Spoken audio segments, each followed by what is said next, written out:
Hello বন্ধুরা, একটা কথা হঠাৎ মনে পড়লো। সেটা হলো বাংলাদেশ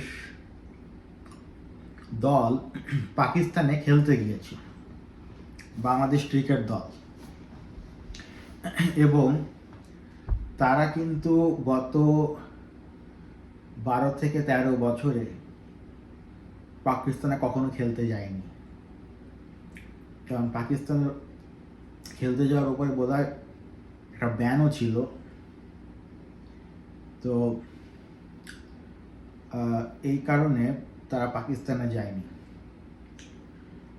কিন্তু এই রিসেন্টলি এই যে পাকিস্তানে যে সিরিজটা খেলতে গেল, দুটো টেস্ট খেললো, তো এখানে দেখা যাচ্ছে যে পাকিস্তান বাংলাদেশের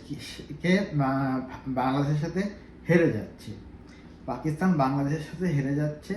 এবং পরপর টানা দুটো টেস্ট ম্যাচ, এবং টেস্ট ম্যাচ কিন্তু জেতে না সহজে।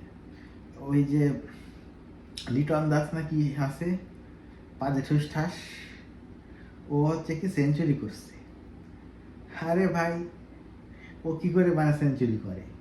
ও তো রানই পাচ্ছিল না কিছুদিন আগে।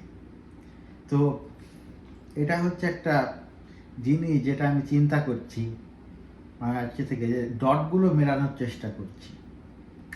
বাংলাদেশে হঠাৎ পাকিস্তান প্রীতি বেড়ে উঠল।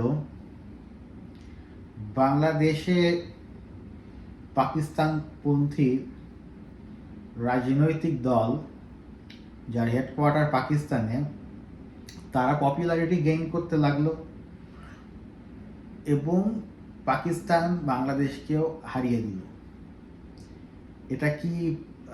এটা কি স্বাভাবিক? বাংলাদেশ পাকিস্তানকেও হারিয়ে দিল, এটা কি স্বাভাবিক? এটা তো স্বাভাবিক হতে পারে না। কারণ কি, এখন আমার কাছে যেটা মনে হচ্ছে, এই সবগুলো ডট একসাথে, এবং পাকিস্তান শুধু তাই নয়, পাকিস্তান বাংলাদেশিরা ভাই ভাই এগুলো বলতেছে। তারপরে যে পাকিস্তানে গেলে একসাথে বাংলাদেশ পাকিস্তানের ফ্ল্যাগ রাখছে, পাকিস্তানের সাপোর্টার বাংলাদেশের সাপোর্টার পাকিস্তানের জার্সি পরে যাচ্ছে, এগুলো দেখাচ্ছে। এটার মানে হলো বাংলাদেশের যে সরকার পতন, এর পেছনে ISI এর হাত রয়েছে, পাকিস্তানি গোয়েন্দা সংস্থা, তাদের হাত রয়েছে এবং তারা সফল হয়েছে। এখন পাকিস্তান যেটা করছে, বাংলাদেশের উপর একটা সফট পাওয়ার পেতে যাচ্ছে। পাকিস্তান থেকে ট্রেড এখন আরো বড় হবে। এবং শুধু তাই নয়, পাকিস্তানের যে ভিসা ফ্রি করে দিল বাংলাদেশকে। ঠিক আছে, 3টে ডট একসাথে হঠাৎ যে কানেকশন, বাংলাদেশের যে পাকিস্তান প্রীতি সেটা, এবং বাংলাদেশের টেস্ট ম্যাচ জেতা, পাকিস্তানের হেরে যাওয়া, এই দুটো ঘটনা রিলেটেড। পাকিস্তান ইচ্ছা করেই আমন্ত্রণ জানিয়েছিল বাংলাদেশকে এবং ইচ্ছা করেই হেরে গেছে। এটা একটা পলিটিক্যাল চাল, এবং ইচ্ছে করে হেরেছে কি বাংলাদেশের মানুষকে খুশি করতে। ওরা হেরে গিয়ে জিতে গেছে। ওরা হচ্ছে বাজিকর, মানে হারকে জিততা হ্যাঁ।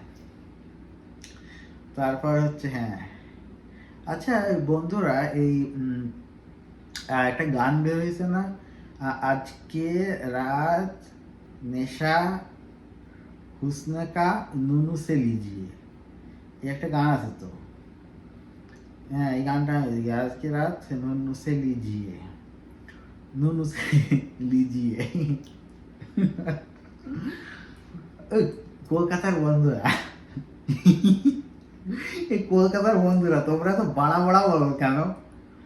বড়া মাইরি আবার আমাকে বলে কিছু কলকাতা, বলে কি